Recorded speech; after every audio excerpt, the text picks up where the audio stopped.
Bonjour à tous, bonjour tout le monde. Bonjour Jean-François. Bonjour Camille, bonjour à tous. Alors, écoutez, merci à tous d'être présents aujourd'hui avec nous. Je vois que les gens sont en train de continuer euh, voilà, d'arriver. Je vois le nombre de participants qui monte à mesure que les secondes passent. On a organisé ce moment pour partager un sujet qui nous touche tous dans notre communauté RH, dans la grande communauté RH, qui est les questions de QVT dans une période particulière. Voilà, je vois que tout le monde, voilà, super, bonjour à tous, bonjour tout le monde, n'hésitez pas à, voilà, à vous présenter.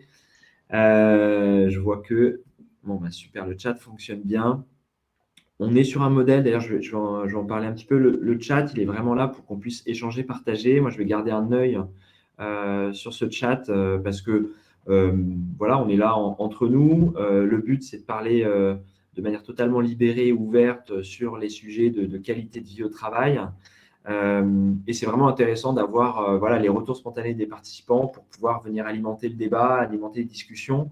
Euh, j'ai demandé à Jean-François Pecker de venir aujourd'hui et Jean-François est donc directeur du développement social de VH Cloud.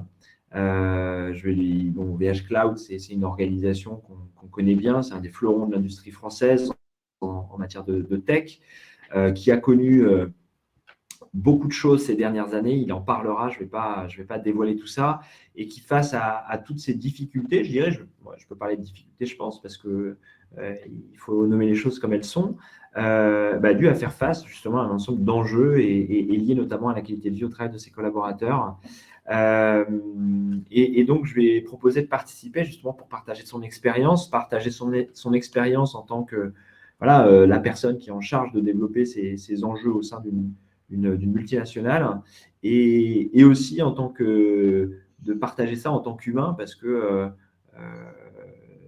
évidemment ce sont nos métiers, nos expériences et c'est notre rôle de faire ça, mais derrière il y a aussi des humains et c'est un sujet qui est pas simple. Il y a forcément une relation avec soi-même qui se crée et j'avais demandé à Jean-François en amont si justement il pouvait en parler. Donc il m'a dit oui, il est très ouvert. Vous le verrez. Et donc, l'objectif, c'est de pouvoir échanger sur ces sujets. Voilà. Euh, Jean-Françoa, avant de démarrer, est-ce que tu peux te présenter en deux, trois mots, s'il te plaît? Oui, ben, bien sûr. Merci en tout cas de m'avoir proposé ce webinaire, Camille. C'est avec plaisir que j'y réponds. Et donc, pour ma part, Jean-François Pecker, donc chez OVH Cloud depuis quelques années. J'avais rejoint l'aventure il y a une dizaine d'années et je m'occupe d'une équipe d'une dizaine de personnes dédiées à la qualité de vie au travail, la RSE et toutes les questions autour du collectif RH. Je suis situé dans nos locaux, dans notre siège social à Roubaix. Et puis, j'ai une petite quarantaine d'années, ce qui est un petit peu plus vieux que la moyenne d'âge chez OVH. On est plutôt sur une moyenne d'âge de 35 ans. Euh, Majoritairement des hommes, hein, c'est 80% de collaborateurs hommes chez OVH, 20% de femmes. Et en termes d'effectifs, on est à peu près à 2700 collaborateurs dans le monde entier, répartis sur 15 pays. C'est 1800 collaborateurs en France et la France effectivement c'est notre berceau. On est originaire de Roubaix, donc OVH Cloud c'est effectivement un fournisseur de cloud européen.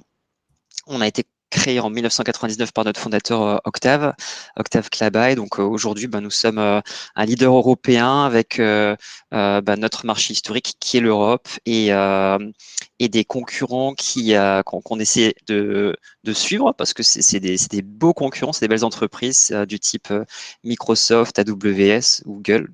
Alibaba, enfin des noms qui vous parlent évidemment. Et donc aujourd'hui, nous, ce sont nos compétiteurs sur un secteur qui est en croissance. Le marché du cloud est assez dynamique. Aujourd'hui, OVH Cloud, à sa mesure, on a 1,6 million de clients dans le monde. On a 32 data centers répartis pour partie en Europe, mais également dans le reste du monde.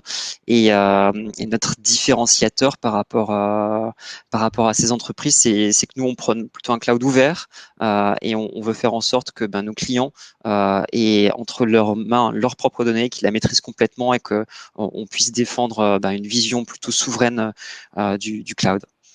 Voilà pour ma présentation, sachant que, comme je vous disais, j'ai rejoint l'aventure d'OVH Cloud il y a une dizaine d'années, et à l'époque où je les ai rejoints, on était 300 collaborateurs à peu près, donc j'ai pu vivre toute cette montée en puissance et toute cette croissance de l'intérieur, et c'est une sacrée aventure.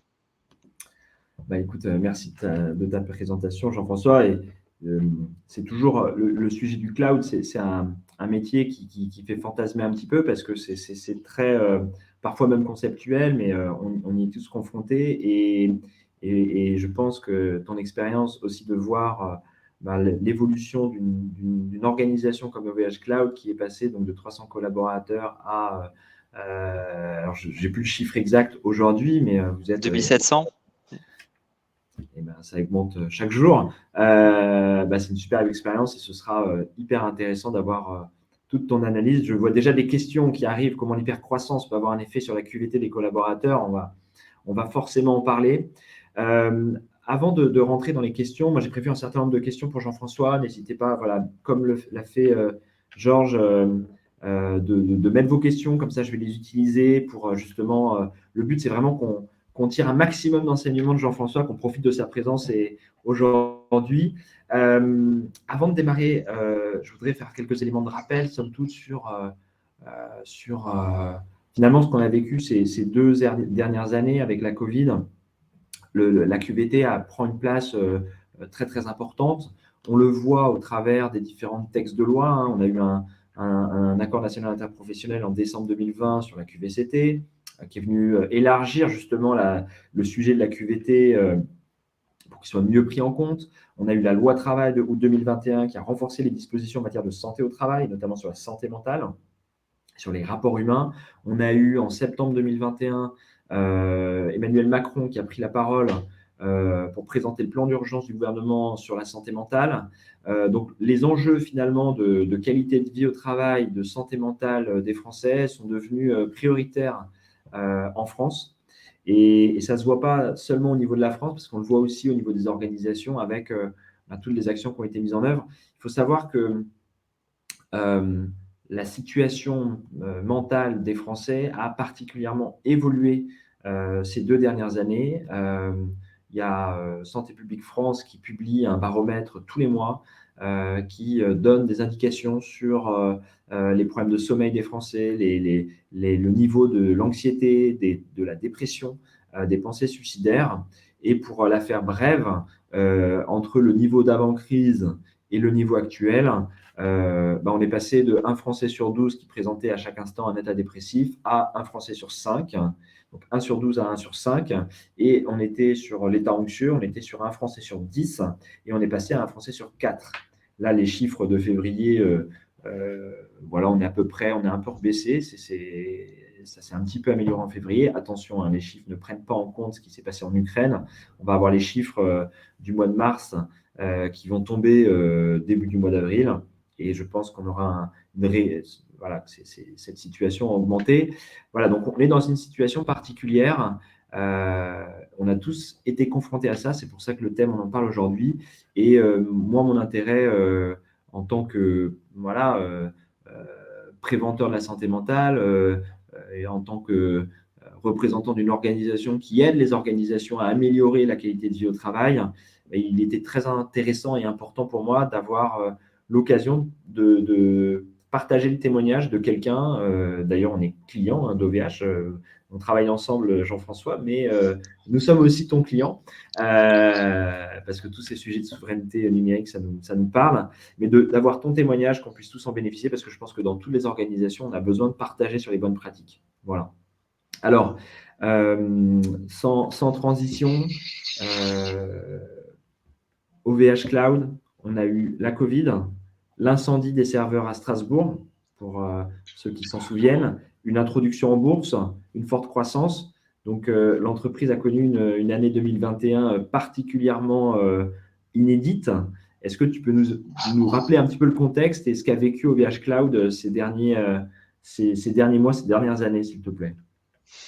Oui, je pense qu'on peut parler d'une année des extrêmes. En tout cas, si je prends la manière dont je l'ai vécu, dont personnellement, c'est vraiment comme ça que je la nommerais. On a eu des événements extrêmement positifs, et des événements extrêmement négatifs au cours de l'année. Bon, il y avait ce contexte général qui est celui que tout le monde connaît avec le contexte sanitaire, et le Covid, qui fait que il y a déjà une certaine lourdeur, une certaine gravité dans l'ambiance, dans l'ambiance générale, je vais dire. Et donc, nous, en fait, ça nous a amené depuis 2020 à favoriser énormément le travail à distance. On a 85% de nos collaborateurs qui travaillent à distance aujourd'hui. Et donc, bah, forcément, la distance favorise pas la proximité humaine. Et donc, voilà, on sent cette gravité. Donc ça, c'est pour la trame de fond de 2021. Mois de mars, début mars, un événement extrêmement positif. On annonce euh, au monde qu'on on va s'introduire en bourse et qu'on est en train de s'y préparer. Et puis, ben, patatras, deux jours après, moins de 48 heures après, on a vécu l'incendie dans un data center situé à Strasbourg. Et ben, un incendie pour un opérateur cloud, c'est un petit peu le scénario noir, hein. Ça doit surtout pas se produire, puisque ben, ce sont les données de nos clients qui sont hébergées dans nos locaux. Et ben, un incendie, ça veut dire qu'il y a un risque potentiel de perte de données. Et c'est juste terrible. C'est terrible, bah, pour nos clients, mais aussi pour nos collaborateurs, parce que bah, il y a un sentiment de fierté et, dans tout ce qui a été construit. Un data center, c'est comme une maison que vous construisez vous-même. Et on a beaucoup de collaborateurs qui l'ont très mal vécu parce que ben, ça les a touchés, ça les a atteints au trip, je dirais. Et alors, fort heureusement, il y a pas eu de blessés dans cet incendie. Mais ça aurait pu être bien plus grave que ça. Donc, faut toujours rester humble dans ces événements qu'on peut avoir à vivre. Il y avait également au cours de l'année un événement négatif qui est rajouté au contexte, puisque on est dans une phase de pénurie de composants informatiques, donc de plus en plus de difficultés donc c'est lié à la crise du Covid évidemment, mais à pouvoir récupérer les matières premières pour pouvoir servir nos clients. Et puis, ben, malgré tout ça, des événements extrêmement positifs parce que ben, nos équipes se sont fortement fédérées autour de cet incendie. Et on a parlé de One Team parce que le travail collaboratif, ça a été fortement renforcé pendant cette période, malgré la distance, malgré le travail à distance généralisé. Et donc, ça a vraiment créé une émulsion dans nos équipes. Et puis, ben, on a pu continuer la préparation de l'introduction de la société en bourse et on a pu réaliser l'opération au mois d'octobre. Et donc, avec un événement qui a permis à nos collaborateurs aussi de pouvoir récupérer de la fierté et renforcer le sentiment d'appartenance. Donc voilà, une année des extrêmes avec des très bonnes nouvelles et puis des très mauvaises nouvelles. Et c'est aussi dans ces moments difficiles qu'on apprend beaucoup. Et donc je pense que c'est une année où chez VH Cloud, la courbe d'apprentissage a été assez forte.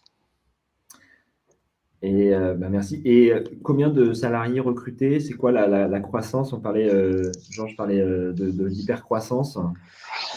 Oui, alors depuis, il y a pas eu de ralentissement de nos embauches dans le cadre depuis mars 2020 et depuis le contexte le contexte Covid n'a pas ralenti notre croissance. Et donc, on était à peu près à 40 embauches par mois pendant toute la période.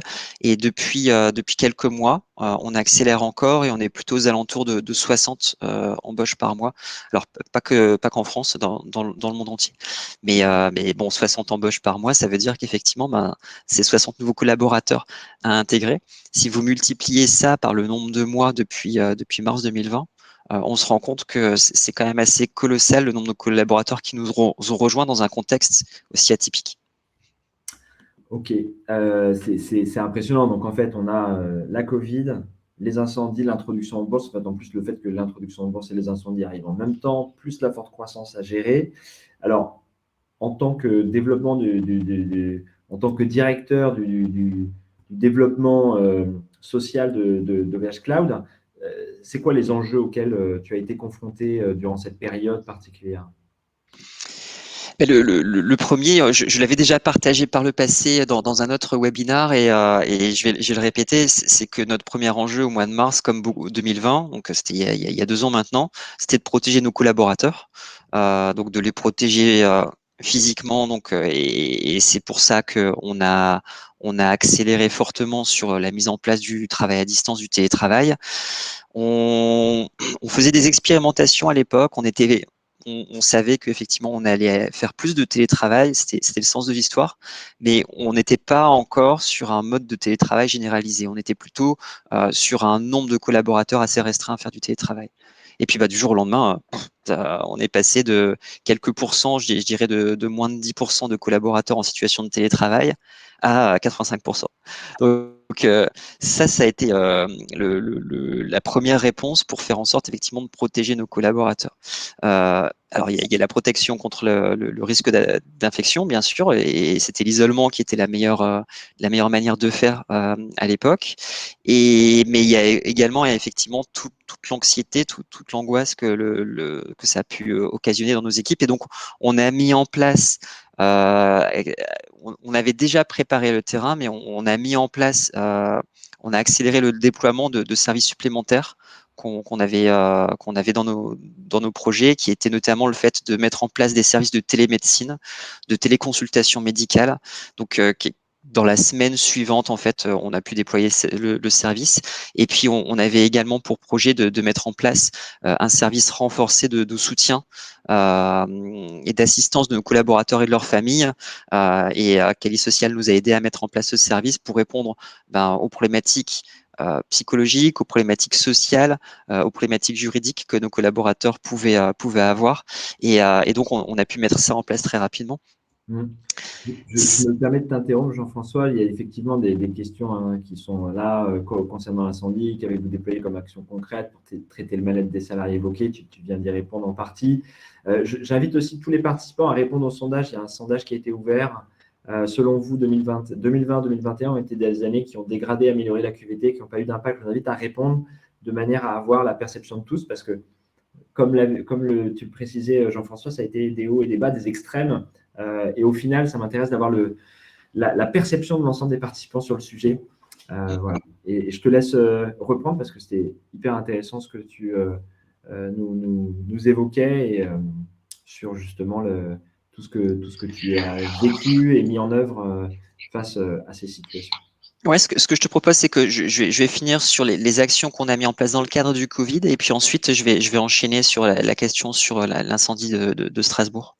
Concernant le Covid, donc le télétravail, en fait, on l'a mis en place quasiment du jour au lendemain. Donc ça veut dire qu'il a fallu également pouvoir accompagner nos collaborateurs sur des outils de travail qui permettent de travailler à distance le plus facilement possible. Également un accompagnement de nos managers pour faire en sorte que très vite on puisse avoir des bons réflexes sur l'organisation du travail à distance, clarifier peut-être les attendus ou le rôle des uns et des autres. C'était important de pouvoir avoir un message fort de la part de nos managers et une posture managériale qui change avec un management plutôt orienté sur le soutien que sur du contrôle. Donc ça, c'était très important de le faire rapidement.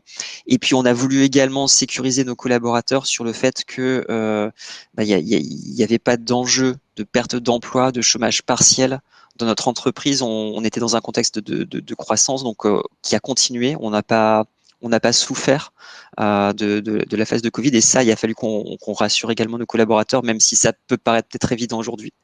C'était pas le cas à l'époque, et on a eu la chance de pas être trop impacté, au contraire de plein d'autres entreprises, bien évidemment. On a également très vite ouvert des négociations avec nos représentants du personnel pour généraliser, institutionnaliser en fait la suite du contexte sanitaire du Covid. Voilà. Quand on en sortira, on voulait être prêt très rapidement avec des accords de télétravail et des dispositifs de travail à distance qui permettent beaucoup plus de flexibilité. Donc, avoir une vision positive de ce qu'on allait garder de tout ça dans nos organisations du travail, parce que l'équilibre vie pro, vie perso peut être amélioré au travers du télétravail. Et donc, on a voulu pérenniser très vite ces avantages-là. Donc, on a mis en place un accord de télétravail révisé dès l'été 2020. Donc, depuis l'été 2020, on sait exactement comment on fera du télétravail chez OVH Cloud une fois que le contexte sanitaire sera apaisé, on va dire.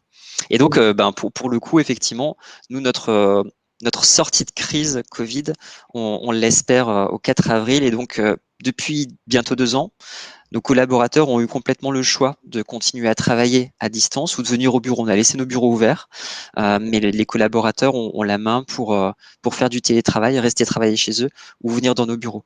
Et donc, on revient dans un mode, on va dire, normal à partir du mois d'avril. Et donc, on a pérennisé pendant les 2 ans, en fait, des accords de télétravail qui vont de 1 jour à 4 jours au maximum pour l'ensemble de nos collaborateurs. Donc, on imagine que à terme, on aura à peu près 75% de nos collaborateurs, donc éligibles, ceux qui peuvent faire du télétravail, qui auront un accord de télétravail chez OVH. Donc c'est vraiment un mouvement massif. Et alors, la politique OVH Cloud, justement, sur le rapport au télétravail, c'est quoi? C'est quoi votre vision? C'est full télétravail, c'est très ouvert, chacun fait ce qu'il veut. Tu évoquais tes accords télétravail tout à l'heure. Ouais. On ne croit pas fondamentalement que le full télétravail est pour tout le monde. Il y a vraiment, il y a vraiment une organisation, un fonctionnement, et je pense des une personnalité qu'il faut pour pouvoir faire du full télétravail. Et c'est pas forcément quelque chose qu'on perçoit comme étant ouvert à l'ensemble de nos collaborateurs. Et ça déçoit pour certains qui aimeraient faire du full télétravail. On pense que la meilleure organisation et la meilleure manière de travailler ensemble et la meilleure manière de continuer à vivre une aventure et une expérience collective, eh bien, c'est d'avoir des moments où on est présent ensemble et on travaille ensemble. Et donc, pour nous, c'est un travail hybride où on va mélanger effectivement des périodes de présentiel sur site et puis de travail à distance. Mais voilà, on a quand même été assez large et assez ouvert, et je pense qu'on est très généreux sur les volumes maximum de télétravail qu'on peut réaliser. Je vois Non, une question: est-ce que tous nos métiers sont télétravaillables? Non, c'est pas le cas. On a des métiers de maintenance informatique dans nos data centres qui ne sont pas télétravaillables. On a des métiers de production parce que OVH Cloud fabrique ses serveurs informatiques qui ne sont pas télétravaillables aujourd'hui. Mais la population éligible au télétravail, c'est un peu plus de 85% de nos effectifs, pour donner une idée. c'est hyper intéressant, Jean-François, parce que pour redonner du contexte, il y a le mythe du full télétravail, etc., particulièrement vrai dans les boîtes tech. Et en fait, toi, tu nous dis, chez OVH Cloud, on ne considère pas que ce soit un mode pérenne. Et j'ai envie de dire, pour toutes les industries auxquelles on est confronté, toutes les personnes qui sont présentes ici, OVH Cloud, vous êtes, je dirais, le plus avancé. Enfin, votre métier vous fait que finalement, vous êtes plutôt le futur de tous sur ce sujet. Et votre conclusion, c'est vraiment non, il faut qu'on se voit, il faut qu'on se parle, il faut qu'on se retrouve ensemble, c'est ce que je comprends. Et je trouve que c'est hyper intéressant parce qu'il y a beaucoup de discussions actuellement sur ces sujets. Et ton témoignage chez OVH Cloud, finalement, c'est de dire, même si on a la possibilité de le faire, il ne faut pas le faire et qu'une entreprise, elle se construit aussi sur place. Alors, c'est avec beaucoup d'humilité, et clairement, effectivement, on essaie de voir les avantages et les inconvénients. On sait bien que pour certains équilibres de collaborateurs, le full télétravail serait la solution idéale. Mais voilà, maintenant, c'est pas une solution à court terme. Nous, on cherche à engager nos collaborateurs et à les fidéliser dans le temps. Et est-ce que se déconnecter du collectif de manière physique à long terme, est-ce que c'est la meilleure manière de pérenniser nos collaborateurs, de développer leurs compétences, de leur permettre d'avoir des opportunités professionnelles dans d'autres équipes, de pouvoir s'enrichir culturellement, de pouvoir bénéficier du réseau social qui est tout simplement une entreprise. Enfin, une entreprise, c'est un réseau social. On n'a pas aujourd'hui d'outils magiques qui permet de le faire de manière aussi efficace quand on est à distance. Enfin, je prends souvent l'exemple du match de foot. Si vous allez regarder votre match de foot à la télévision, c'est super, c'est très bien. Vous pouvez voir toutes les actions, ralenti, les replays, etc. Mais ça peut pas être la même chose que quand vous allez voir un match de foot dans un stade. Vous vivez pas en fait la même expérience. Et il n'y a pas une expérience qui est mieux ou qui est moins bien que l'autre, mais c'est deux choses différentes. Et en fait, la position qu'on défend aujourd'hui, c'est que ben, les deux expériences valent le coup d'être vécues. Et donc, ben, autant effectivement essayer de profiter des deux et de mixer les deux et donc de s'orienter plutôt vers du travail hybride. C'est la position qu'on tient aujourd'hui. Il y a beaucoup, beaucoup de questions hein, dans le chat. Tout ce que tu nous partages et amène à poser énormément de questions. Et puis, on en avait parlé en amont, tous les deux, en préparation de ce webinaire. Moi, il y a deux sujets qui sont particulièrement importants dans le dialogue social. C'est que tu m'avais évoqué. Comment est-ce qu'on fait pour dialoguer avec ces représentants du personnel quand, justement, on est confiné, qu'on est en fait en train de construire quelque chose dont on subit la situation. Comment tu as pu faire ça? Comment tu as pu gérer ce rapport, ces négociations sociales finalement dans cette période? Ah oui, alors ça c'est la particularité de Bon Poste et puis toutes les personnes qui sont en charge des relations sociales et du dialogue social. Euh, on menait en fait toutes nos réunions de travail à l'époque en version présentielle et puis on avait quelques collaborateurs qui se connectaient en visioconférence, mais c'était vraiment à la marge. Bon, du jour au lendemain, on a basculé en complètement distanciel et donc on est passé sur un mode de dialogue social à travers les webcams et et effectivement, ça a rendu extrêmement difficile bah, mon métier. Et c'est clair que les relations sociales se font au travers du dialogue, de l'échange. Et quand tout se fait au travers une caméra, c'est pas forcément l'idéal. On voyait également des pratiques où les caméras se coupent quand on a des visioconférences, des réunions en collectif. Et c'est parfois difficile d'animer en fait des réunions où on voit pas tout le temps ses interlocuteurs. Donc c'est clair qu'on a l'impression d'avancer et d'échanger, mais au ralenti. Et donc la manière dont je l'ai vécu à titre personnel, c'était beaucoup de frustration parce qu'effectivement l'impression de faire de faire la moitié du métier qui me plaît et que j'adore, parce que effectivement, ben, le contexte ne permettait pas en fait d'approfondir les relations et les échanges. Donc, le contact humain dans des métiers comme ceux des relations sociales enfin, il est fondamental, il est clé.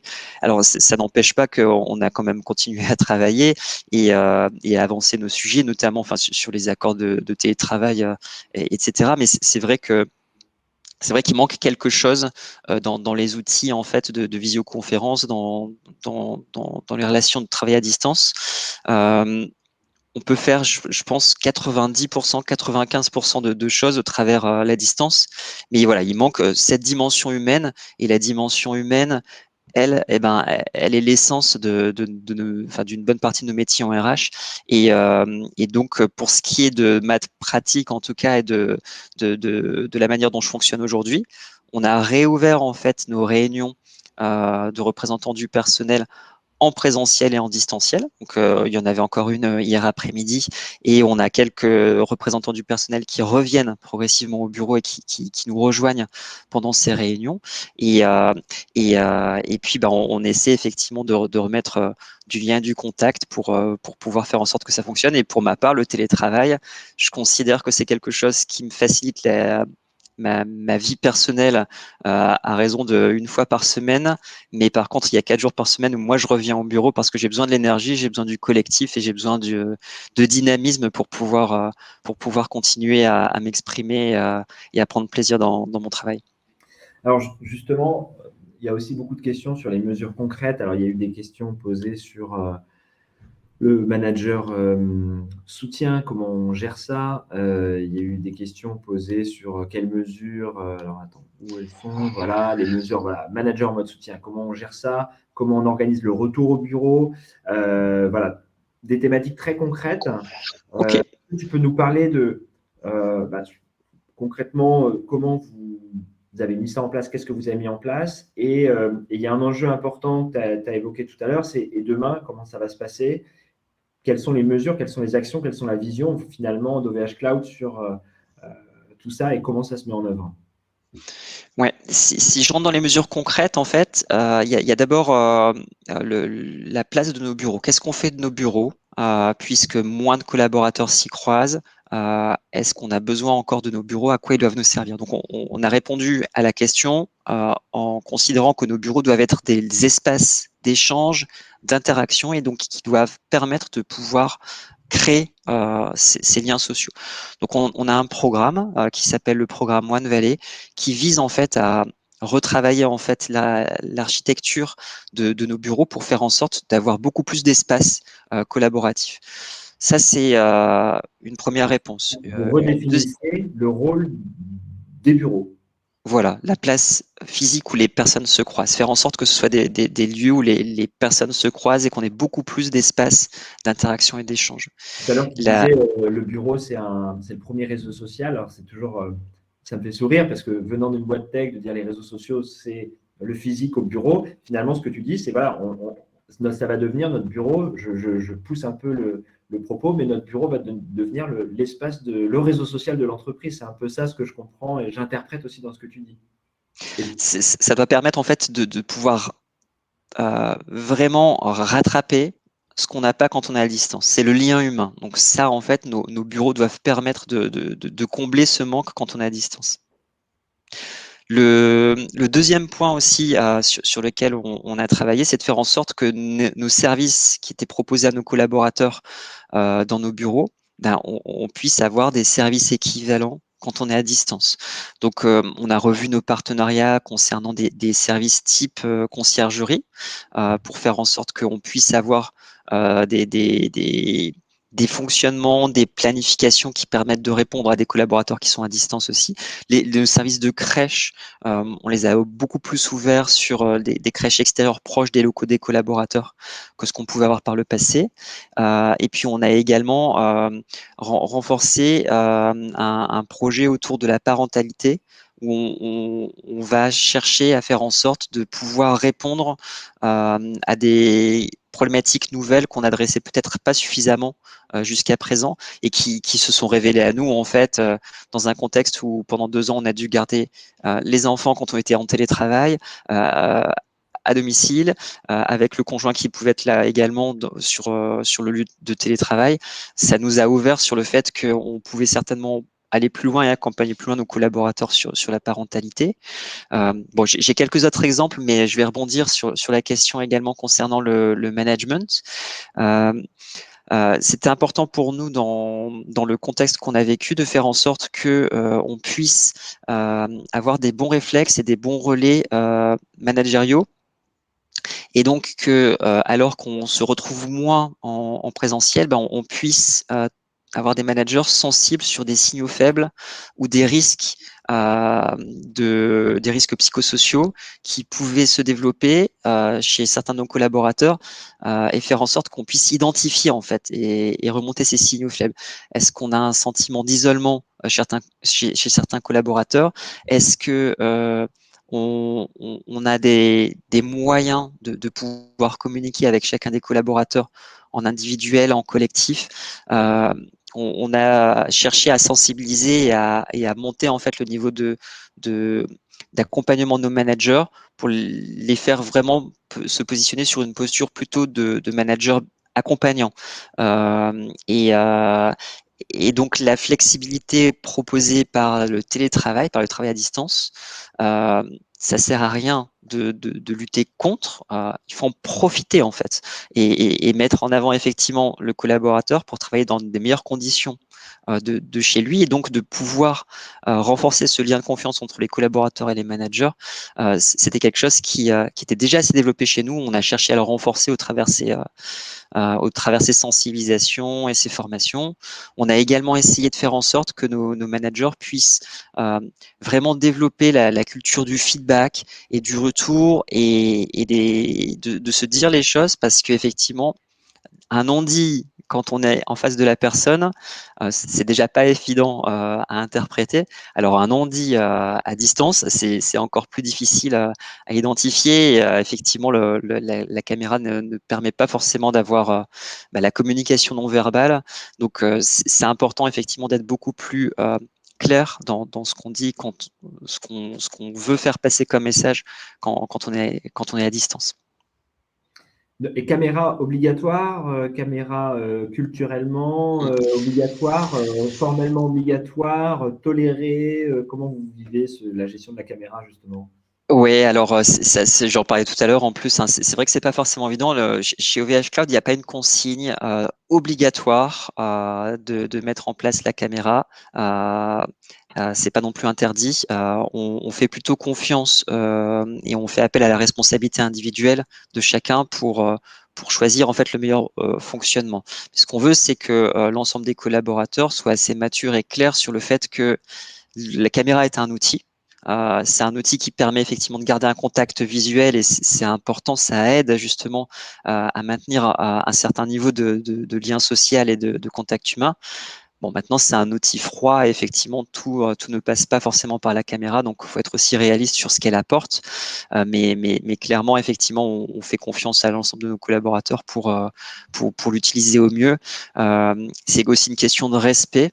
C'est vrai que quand on présente un projet en collectif et que toutes les caméras sont coupées, qu'on n'a pas de retour, qu'on voit pas effectivement comment les personnes accueillent le message, ça peut parfois être déstabilisant pour un animateur. Et si en plus vous êtes nouvel arrivant d'entreprise, vous connaissez pas vos interlocuteurs et on vous demande de présenter un projet, vous devez prendre la parole, vous devez défendre votre sujet et vous avez aucune vue sur comment le sujet est accueilli, c'est pas forcément évident. Donc voilà, il y a surtout la, la notion de respect qu'on souhaite mettre en avant sur le sujet. Après, il y a plein de raisons techniques qui font que parfois la caméra peut pas être utilisée parce que le débit n'est pas suffisant Ouais. dans certains contextes. Donc, faut être aussi à l'écoute de ça. Donc, je pense que le sujet, ça se traite au travers l'écoute, l'échange, et puis le fait de formaliser les avantages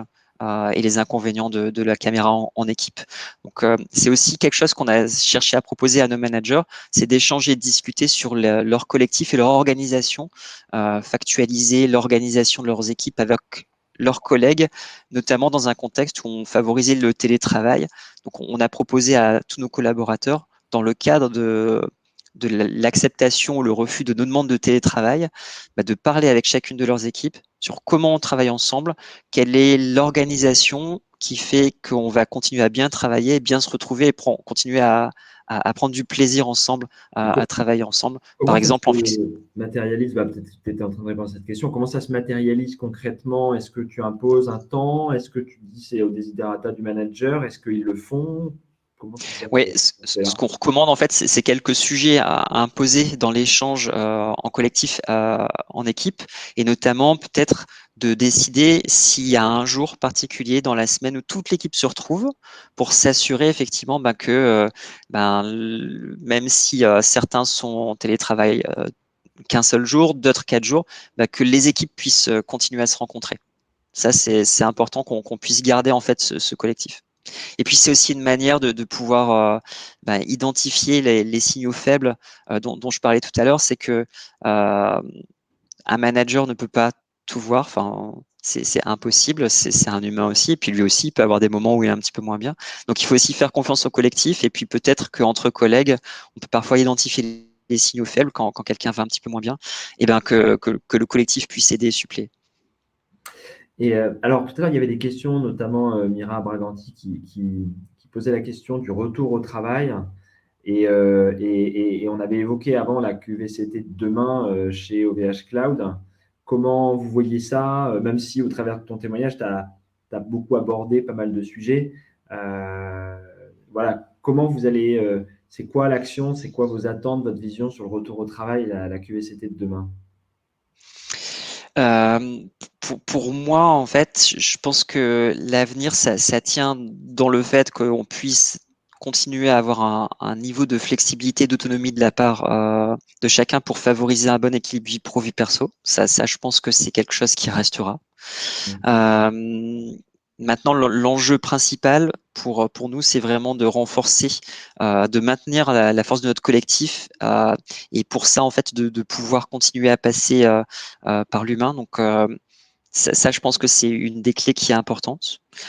Une des deuxièmes clés, c'est de faire en sorte que le contenu du travail puisse également être pris en compte dans la qualité de vie. C'est pas que l'équilibre vie pro vie perso, c'est pas que les services qu'on peut mettre, c'est Ouais. aussi le travail qui doit continuer enfin, qui est au cœur finalement de l'enjeu, c'est que un travail doit continuer à être épanouissant.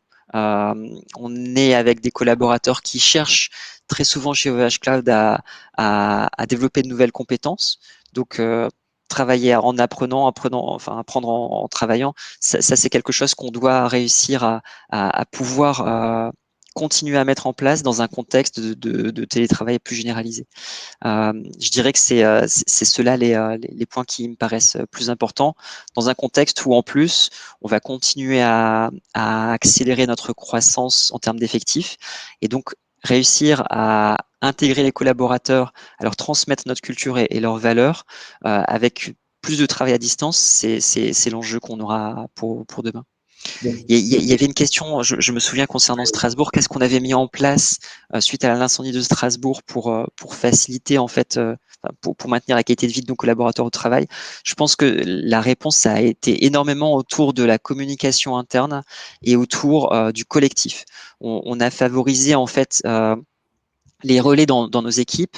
On a eu des collaborateurs de l'ensemble de la France qui est venu donner un coup de main et qui est venu assister et soutenir en fait les équipes de Strasbourg. Et il y a eu un gros mouvement de solidarité en fait de toute l'entreprise pour aider en fait le site en difficulté. Et ça, on l'a vraiment vécu et on a on en a profité à plein et ça s'est traduit effectivement dans un terme qu'on utilise encore aujourd'hui, qu'on appelle le one team, ce sentiment en fait que voilà tout le monde est là et qu'on peut se soutenir, qu'on peut faire confiance à nos collègues pour nous aider quand on a un coup dur. Ça, c'est la marque en fait d'un collectif qui est fort. Et en 2021, ce collectif, il a montré sa force.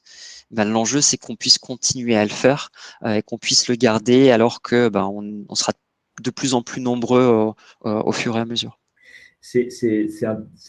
En fait, finalement, l'événement a été la manière dont les équipes ont réagi face à l'événement. Ça a montré, quand tu dis que il y a eu les gens étaient là pour les autres, il y a une solidarité interne vis-à-vis de ce qui se passait. Finalement, tout ce que tu évoques, à savoir, on a des piliers. Moi, j'ai entendu l'équipe pro-perso, j'ai entendu les rapports sociaux, j'ai entendu le fait d'apprendre, j'ai entendu l'intérêt, le sens du travail. C'est des critères que je côtoie tous les jours, mais c'est vraiment très intéressant de les entendre de ton point de vue. Et finalement, ce qui s'est passé en 2021, ça a permis de voir le résultat de toute cette politique. Quand tu vois que finalement, il y a une solidarité entre les équipes face aux événements difficiles, c'est que tu te dis que là, tu as réussi finalement ta mission. Je l'interprète comme ça et je trouve ça super. J'ai deux questions parce qu'on est en train de. Le temps passe et c'est passionnant tout ce que tu racontes, mais on a tous aussi, chacun a ses obligations. La position, la direction sur le sujet, comment ils vivent le truc? Ça, c'est ma première question. Et j'ai une deuxième question et je te laisserai clôturer dessus. C'est toi, qu'est-ce que tu en as tiré finalement de cette période à titre personnel, comme expérience, comme apprentissage? Voilà. Et puis pour les participants, on vous met quelques liens pour un certain nombre d'outils sur la résilience, les services d'accompagnement individuel que Jean-François a évoqué notamment. Si vous souhaitez en savoir plus, n'hésitez pas, c'est dans le chat. Voilà, je te laisse la parole pour clôturer ce moment sur les dirigeants et surtout sur toi, Jean-François. Oui, sur la direction, effectivement, je confirme que c'est un point qui est assez fort dans notre organisation. On pense que si on réussit, c'est au travers nos hommes, nos femmes et donc nos équipes. Et donc, on cherche vraiment à faire en sorte d'avoir un engagement important de la part de nos équipes. On a des outils, on mène des enquêtes d'engagement régulières et on essaie de pouvoir tirer les leçons pour améliorer toujours l'organisation vers une meilleure manière de pouvoir aider nos collaborateurs et être à la hauteur de l'employeur qu'ils aimeraient avoir. Ça nous force à nous remettre en question régulièrement, justement. Ça, c'est pour répondre rapidement. Effectivement, je vois que le temps passe. Pour moi, à titre personnel, ce que j'ai vécu de tout ça, de 2 ans de contexte de haut et de bas et de crise à vivre, c'est que la meilleure manière de pouvoir aider dans ce contexte-là, c'est d'être bien soi-même. C'est de prendre des temps de respiration et de pouvoir se connaître suffisamment pour savoir quand on va trop loin et pour pouvoir prendre du recul aussi et de pouvoir souffler. Bref, faut se préserver pour pouvoir aider les autres. Et moi, je sais qu'à titre personnel, le fait d'avoir peu côtoyé des collaborateurs et le collectif pendant plusieurs mois en 2020 m'avait beaucoup pesé. Et aujourd'hui, je sais clairement effectivement quelle est la dose de travail à distance qui est bonne pour moi et celle qui est un petit peu moins bonne. Donc toujours chercher à bien se connaître et puis le faire en se préservant. Rester en forme, rester prêt à accueillir pour pouvoir mieux aider, c'est important. Tu sais, merci beaucoup pour ton témoignage. L'empereur de Chine avait tous les droits et un seul devoir, c'était de rester en bonne santé. Je ne sais pas si tu le savais, ça. Et finalement, ce que tu dis, c'est un peu ça, c'est prendre soin de moi pour pouvoir prendre soin des autres. C'est fondamental. Merci Tu le beaucoup dis bien mieux pour, que moi, mais je suis complètement d'accord. merci pour ton témoignage, ta transparence. Merci à tous pour vos questions. On voit qu'il y a beaucoup de choses qui ont été faites, que le monde a changé, qu'il y a encore beaucoup de choses à faire, et que ça ne se fait pas tout seul. Donc voilà, je pense que c'était très riche. Merci à tous d'avoir participé, d'avoir dans le Un grand chat. merci. Et, J'espère que c'était inspirant pour vous. ouais. Et je te dis à bientôt, Jean-François, et je dis à bientôt à tout le monde. Au revoir. Merci Camille.